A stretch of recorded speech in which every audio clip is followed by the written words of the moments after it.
नहीं काना, अरे श्रवण रंध्र अहि भवन समान।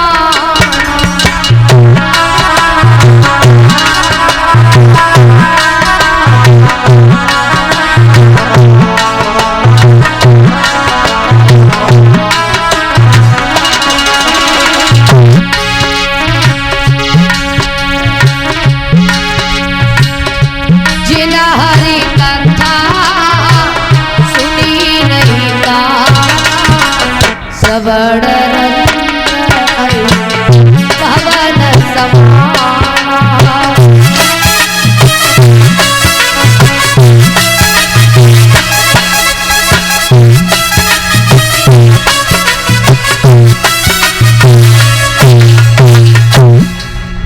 बाबा गोस्वामी तुलसीदास जी लिखते हैं कि जिन हरे कथा सुनी नहीं काना, अरे श्रवण रंध्र अहि भवन समाना। जिन नेत्रों ने कभी भी भगवान की तस्वीरों का दर्शन नहीं किया, भगवान का दर्शन नहीं किया, वो नेत्र नेत्र नहीं होते हैं। जिन हाथों से कभी भी दान नहीं किया, वो हाथ हाथ नहीं होते हैं। जिन कानों से कभी भी भगवान की कथा को श्रवण नहीं किया, वो कान कान नहीं होते हैं। जिन पैरों ने चल करके कभी भी तीर्थ यात्रा नहीं की, वो पैर पैर नहीं होते हैं। जिन हरि कथा सुनी नहीं काना, श्रवण रंध्र अहि भवन समाना। जिन कानों ने कभी भी भगवान की कथा को श्रवण नहीं किया, वो कान कान नहीं होते हैं, सर्प के घर बताए गए हैं। और जिस मुंह से कभी भी भगवान का नाम नहीं लिया, वो मुख मुख कहलाने का अधिकारी नहीं होता है। क्या होता है? परीक्षित जी भज्जी को भार।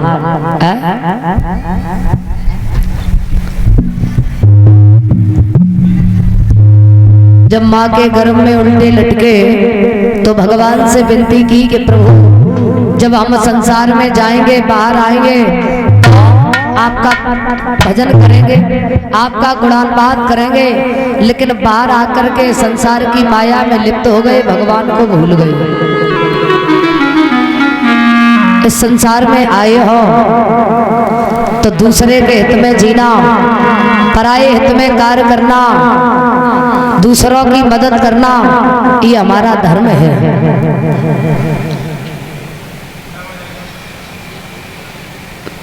आए पशुओं की भांति जीवन जीते रहे और ऐसे ही चले गए, तो फिर हमारे मानव होने का कोई मतलब नहीं हुआ। आए हो इस संसार में तो ऐसा कोई कार्य करके जाओ, ऐसी अपनी पहचान बना के जाओ जो रह जाने वाले लोग वर्षों याद करते रहे।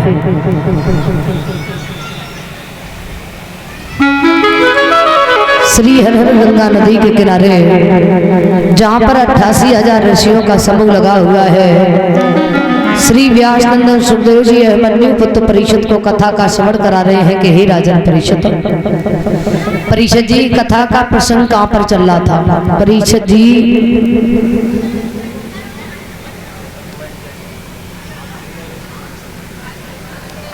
कथा का प्रसंग कहाँ चल रहा था?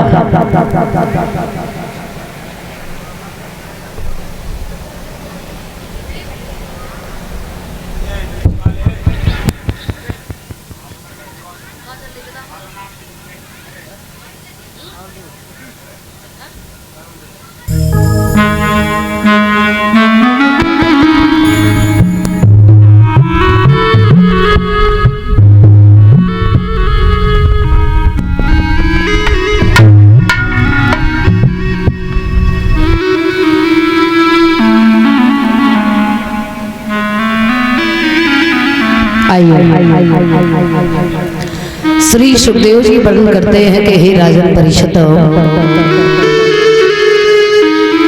भगवान भोले बाबा की जब समाधि खुली है तो सभी देवता भगवान भोले बाबा के पास में पहुंचे हैं। और भोले बाबा से जाकर के कहा कि प्रभु आप अपना विवाह कर लीजिए। बोले विवाह? बोले हाँ। बोले विवाह तो हम नहीं करना चाहते। बोले क्यों? बोले शादी होने के बाद में दूसरे की शरीर की कौन कहे, खुद अपने शरीर की सेवा नहीं हो पाती है, इसलिए हम शादी नहीं करना चाहते हैं। कहा कि विवाह तो आपको करना ही पड़ेगा। बोले अब विवाह करेंगे नहीं। क्यों नहीं? तब तक क्या हुआ कि भगवान ब्रह्मा जी पहुंच गए। बोले भोले बाबा विवाह कर लीजिए। कहा कि हम विवाह नहीं करना चाहते हैं, क्योंकि प्रभु आप तो जानते हो किसी भी पत्नी ने हमारा साथ नहीं दिया। अब हमारे गले में कितने मुंड हो गए हैं। किसी भी पत्नी ने हमारा साथ नहीं दिया तो प्रभु हम आपकी शरण में रहना चाहते हैं। कहा कि विवाह करना भी बहुत जरूरी है, तो विवाह तो करना ही पड़ेगा। तब तक सप्तऋषि आ गए। भोले बाबा विवाह कर लीजिए।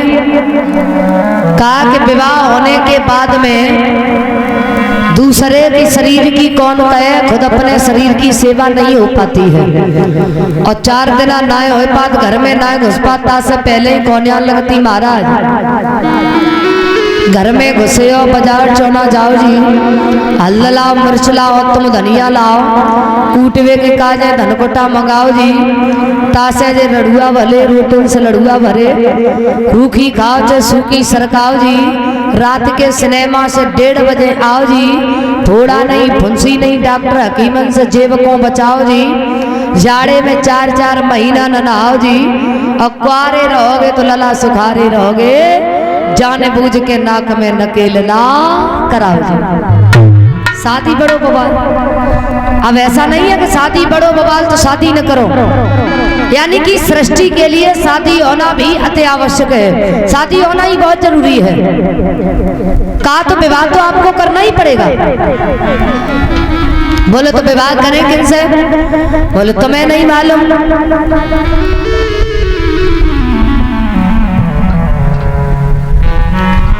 गिरजा जो है ना वो तो आप ही के नाम की माला जप रही है, और वो आप ही से विवाह करना चाहती है। कहा कि ये बताओ वो हमारे साथ में विवाह करेगी या किसी और दूसरे देवता के साथ में विवाह करेंगे? है? तुम जाओ उनकी परीक्षा लेकर के आओ कि वो हमारे ही साथ में विवाह करेंगी। बोले ठीक है।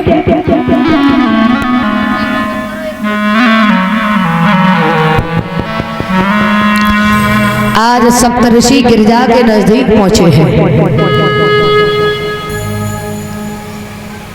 जहां गिरजा भगवान भोले बाबा का तप कर रही थी। सप्तऋषियों ने जाकर के कहा गिरजा किसका भजन कर रही हो तुम? कहा कि मैं तो भगवान भोले बाबा का भजन कर रही हूँ। अरे भोले बाबा ने तो कामदेव को ही भस्म कर दिया। बोले हमें कामदेव से कोई लेना देना नहीं है, हमें विवाह करना है तो भगवान भोले बाबा के साथ में, अन्यथा और किसी की दुल्हन बनकर के नहीं जाऊंगी। कहा तो भोले बाबा तो दिखने में भी सुंदर नहीं है, और भोले बाबा की ऐसी आदत है कहीं अगर समाधि लगा गए तो तुम्हारी बात भी पूछने वाला कोई नहीं है।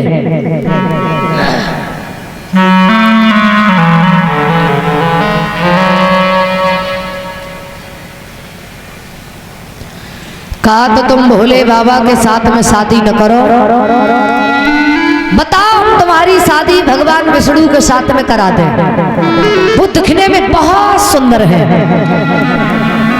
तुम भोले बाबा के साथ में शादी न करो। बहुत समझाया, गिरजा ने जवाब दिया है सप्तऋषियों मैं तुम्हें यहाँ से भगाऊं तब तुम भागोगे या ऐसे ही चले जाओगे? कहा तो तुम्हारे माता पिता ने यही समझाया है, यही संस्कार दिए, बड़ों का अपमान करना, बड़ों का अनादर करना। कहा कि मैं भगवान भोले बाबा के साथ में विवाह करूंगी। कहा कि लग रहा है आपकी बुद्धि जड़ हो गई है। कहा कि जिस वृक्ष की जड़ मजबूत होती है, चाहे कितने भी आंधी तूफान आ जाए लेकिन उसे हिला नहीं सकते हैं। प्रेम के पंथ में मैं प्राण दिए बैठी हूँ, अपना आप ही में भाग लिए बैठी हूँ। आंख से दूर हो जा लोभ दिखाने वाले, हम तो प्रेम को प्याले को पिए बैठी हूँ। प्रेम करती हूँ भोले बाबा से और इसीलिए शादी करना चाहती हूँ। सप्तऋषियों ने बहुत समझाया लेकिन गिरिजा नहीं मानी है। सप्तऋषियों ने जवाब दिया है, गिरिजा अभी भी तुम हमारी बात को मान लीजिए, भोले बाबा के साथ में शादी न करो, अभी भी हमारी बात को मान लीजिए। अरे बहुत देवता हैं, एक से एक सुंदर हैं, तुम बताओ उसी के साथ में तुम्हारा विवाह करा देंगे, लेकिन तुम भगवान भोले बाबा के साथ में शादी न करो। आज सप्तऋषियों ने जवाब दिया है, गिरिजा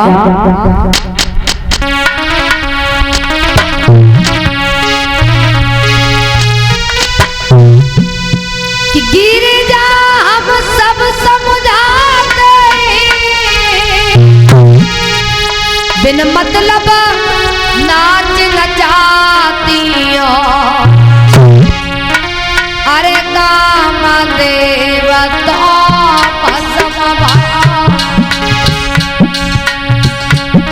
अब किससे प्यार चाहती, अरे अब काम देव तो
आज धरो। गिरिजा ने एक भी बात नहीं मानी तो सप्तऋषि गिरिजा के पैरों को पकड़ लेते हैं। कहा कि गिरिजा, जिनकी हम बुराई कर रहे थे उन्होंने ही हमें भेजा है। क्यों? क्योंकि आपकी परीक्षा लेने के लिए। अब आप परीक्षा में उत्तीर्ण हुई, अब आपका विवाह होगा तो भगवान भोले बाबा के साथ में। आज धरो।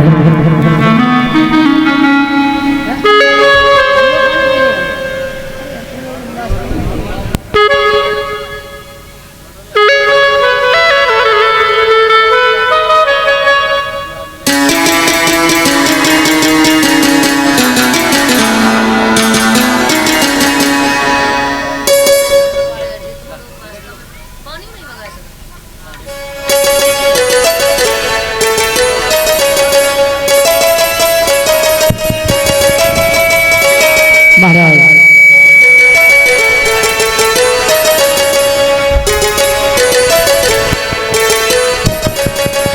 आज धरो।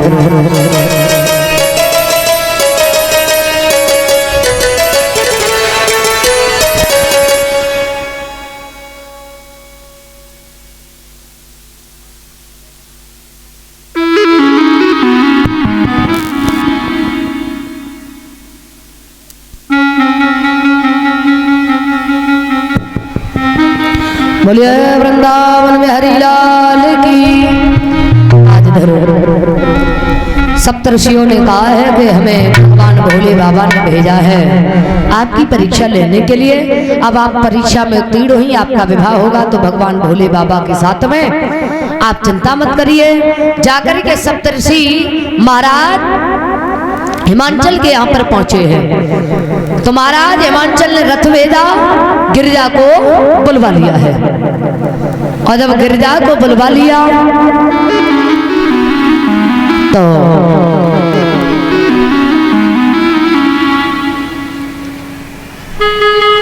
इधर सप्तऋषि जाकर के भगवान भोले बाबा के पास में पहुंचे हैं। भगवान भोले बाबा से जाकर के कहा कि गिरजा आप ही के नाम की माला जप रही है, अब वो आप ही के साथ विवाह करना चाहती है। बोले तो ठीक है। आज महाराज हिमांचल ने भगवान भोले बाबा के लिए लगन टीका भेजा है कैलाश पर्वत पर। अब लगन टीका हुआ है तो भगवान भोले बाबा ने देखा कि यहाँ तो कोई नहीं है बारात में जाने वाला बाराती, तो भगवान भोले बाबा ने डमरू को बजाया तो जितने भी भूत प्रेत पिशाच थे सब कैलाश पर्वत पर इकट्ठे हो जाते हैं, सब एकत्रित हो गए।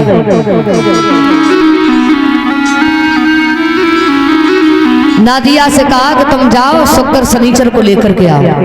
दोनों गणों को बुलवाया। इधर देवियों ने सुना है कि भगवान भोले बाबा विवाह करने के लिए जा रहे हैं, तो देवियां भी कैलाश पर्वत पर पहुंच जाती हैं। बारात में जाने वाले बाराती कैसे थे? कभी कल्पना करता है बारात में जाने वाले बाराती अगर सिर है तो धड़ नहीं और धड़ है तो सिर नहीं। किसी के अगर मुंह है तो किसी के मुंह है ही नहीं, और किसी के पूरे शरीर पे मुंह ही मुंह दिख रहा है। किसी के कान है तो किसी के कान है ही नहीं, और किसी के पूरे शरीर पे कान ही कान दिखाई दे रहे हैं। किसी के नाक है तो किसी के है ही नहीं, और किसी के पूरे शरीर पे नाक ही नाक दिखाई दे रही। बारात में जाने वाले बाराती कभी कल्पना करता है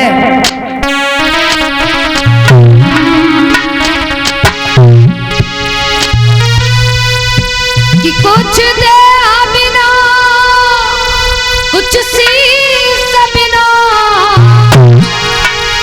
बीसिया शीश नए धारी, कुछ हाथ बिना कुछ पैर बिना बीसिया रुंडा।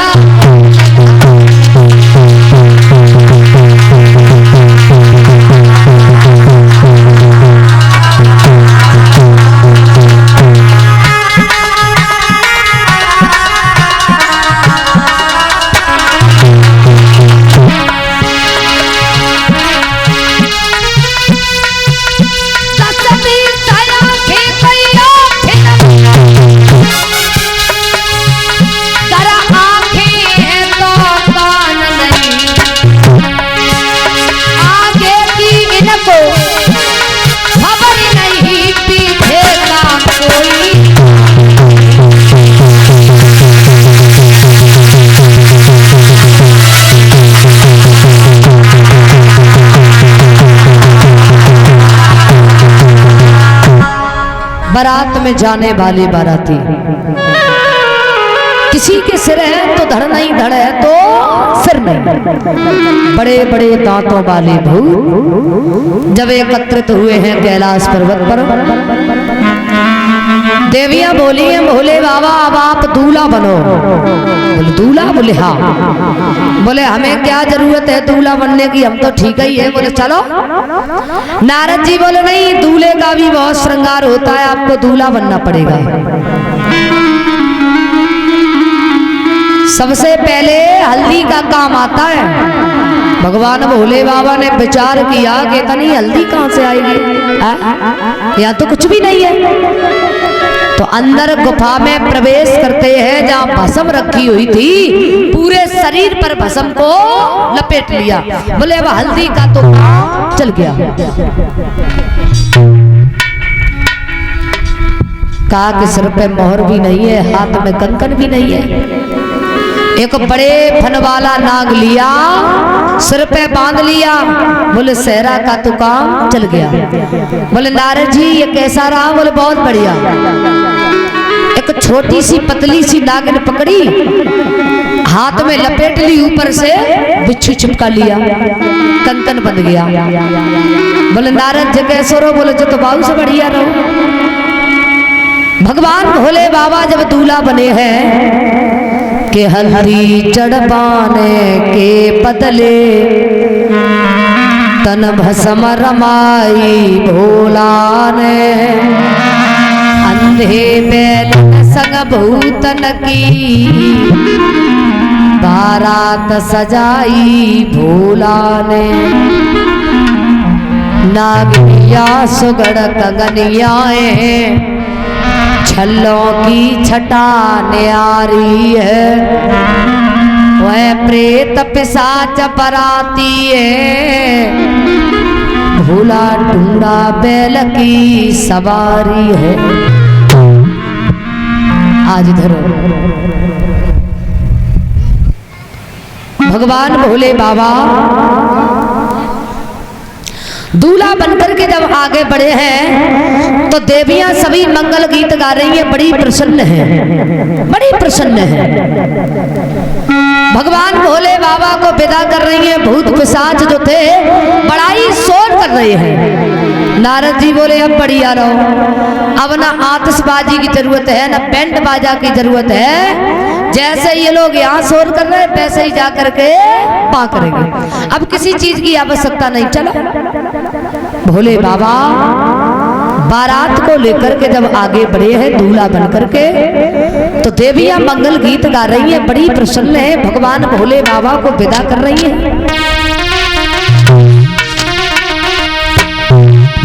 अरे चलते लोग पकड़ियो रे